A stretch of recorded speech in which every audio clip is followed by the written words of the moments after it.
On passe maintenant à la suite. Voilà, donc jusqu'à présent, on a donné deux expressions du flot géodésique. La première, c'est cette définition géométrique, que l'accélération tangentielle est nulle. La deuxième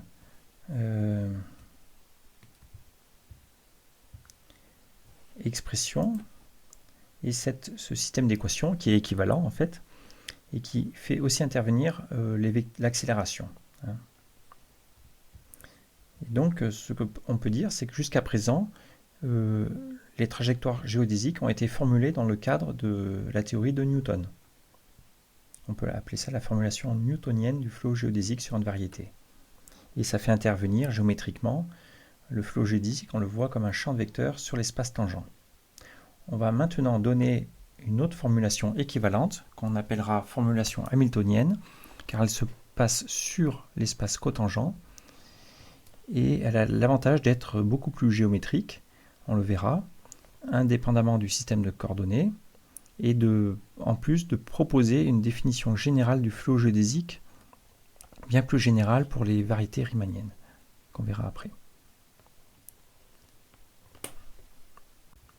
Alors voici ce résultat, ce théorème, c'est que, donc étant donné toujours l'espace euclidien Rn, et une sous-variété de Rn, par exemple une surface dans R3, et cette sous-variété possède la métrique induite par l'espace euclidien. Autrement dit, tout simplement, ça veut dire que si vous prenez deux vecteurs tangents à la variété M, eh bien, vous pouvez faire le produit scalaire en utilisant le produit scalaire euclidien. Eh bien, les géodésiques sur cette sous-variété M, telles qu'on les a définies précédemment, les trajectoires géodésiques, en fait, sont les projections sur M de trajectoires hamiltoniennes du cotangent définies par le hamiltonien suivant et définies aussi par les équations de mouvement de Hamilton qu'on a vu en début de chapitre. Et ce hamiltonien, c'est donc une fonction sur le cotangent qui est très simple, tout simplement en un point quelconque, en un vecteur, en un point quelconque xi du cotangent. Donc xi c'est un vecteur cotangent. Eh bien vous prenez sa norme pour la métrique induite, vous la mettez au carré, divisé par 2, et ça vous donne un nombre qui est la valeur du hamiltonien en ce point. Donc ce hamiltonien, c'est une fonction sur l'espace cotangent. Et vous voyez, c'est l'expression même de ce qu'on a appelé l'énergie cinétique dans le cas de la mécanique. Si vous regardez le hamiltonien de la mécanique, voilà, c'est la partie énergie cinétique. Autrement dit, il n'y a pas d'énergie potentielle. Or, l'énergie potentielle, rappelez-vous, ça traduisait les forces que subissait la particule. Donc, dans le cas de cette formulation, il n'y a que l'énergie cinétique, il n'y a pas d'énergie potentielle. Ça signifie que la particule ne subit pas de force externe.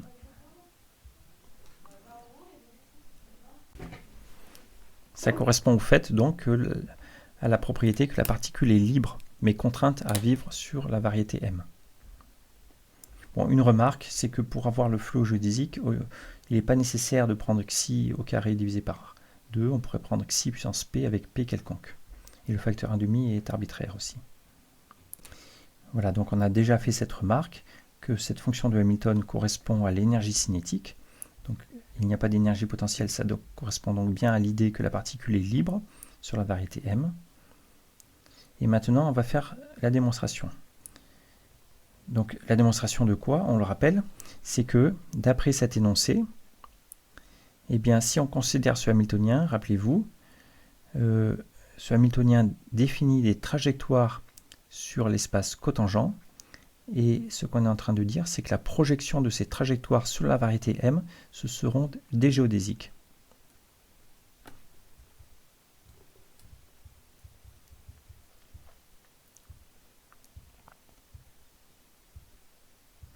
Alors, allons-y pour la démonstration. Pour cette démonstration, comme ci-dessus, on suppose donc que M est une sous-variété de Rn. Rn se décompose comme Rd plus Rm avec D plus M égale N. Et on suppose que cette sous-variété M passe par l'origine 0 de Rn. Et de plus qu'à l'origine, elle est tangente aux premières composantes, donc elle est tangente au sous-espace Rd. Et par conséquent, cette sous-variété M se décrit près de l'origine comme le graphe d'une fonction de RD dans Rm qui a x associe y de x, avec y de 0 égale 0 parce qu'elle passe par l'origine, et dy de x, dy sur dx en 0 égale 0 parce qu'elle est tangente, elle est horizontale à l'origine. Une conséquence de ça, c'est que lorsqu'on dérive uj par rapport à xk, d'après la définition du vecteur de base uj dans l'espace tangent, quand on le dérive par rapport à xk, eh bien, on dérive cette composante verticale, donc c'est une composante verticale, et cette composante n'appartient pas à l'espace tangent à l'origine. Donc lorsqu'on prend la composante dans l'espace tangent qui est horizontale, on obtient 0. Par conséquent, ça c'est l'expression de la dérivée covariante de uj à l'origine qui est nulle. Et comme elle est nulle, eh bien, les composantes de ce vecteur dans la base est nulle. Autrement dit, les symboles de Christoffel sont nuls à l'origine, définis par cette équation. Donc ça c'est une première remarque. Et donc, à l'origine, le champ de vecteurs qui nous intéresse, vous voyez, ce champ de vecteurs ici, comme les symboles de Christoffel sont nuls, eh bien cette équation a une forme très simple. C'est tout simplement dxj sur dt à l'origine égale vj, et dvj sur dt à l'origine égale 0, car les symboles de Christoffel sont nuls. Donc voici l'expression très simple du champ de vecteurs qui nous intéresse à l'origine, dans l'espace tangent. Par ailleurs, donc ça, il s'agit donc des trajectoires du flot géodésique tel qu'on l'a défini. Maintenant, on va comparer ça avec les trajectoires hamiltoniennes définies par ce hamiltonien. Alors, on rappelle que dans l'espace Rn, la métrique euclidienne est donnée par cette expression, tout simplement, et que la métrique induite, il s'agit tout simplement de ce produit scalaire appliqué au vecteur tangent à la variété M. Or, en l'origine, l'espace tangent, c'est l'espace horizontal, y égale 0, d'accord? Donc, la métrique induite, c'est tout simplement la métrique euclidienne sur les d premières composantes. Et lorsqu'on s'éloigne de l'origine, il y a des corrections qui varient comme x au carré. Et par conséquent, la fonction de Hamilton, ici, d'énergie cinétique, c'est la norme de xi pour cette métrique euclidienne au carré. C'est donc la somme des xij au carré pour j variant de 1 à d. Voilà, donc le hamiltonien en l'origine a une expression très simple, c'est tout simplement la somme des carrés de xij, donc la somme de xij au carré.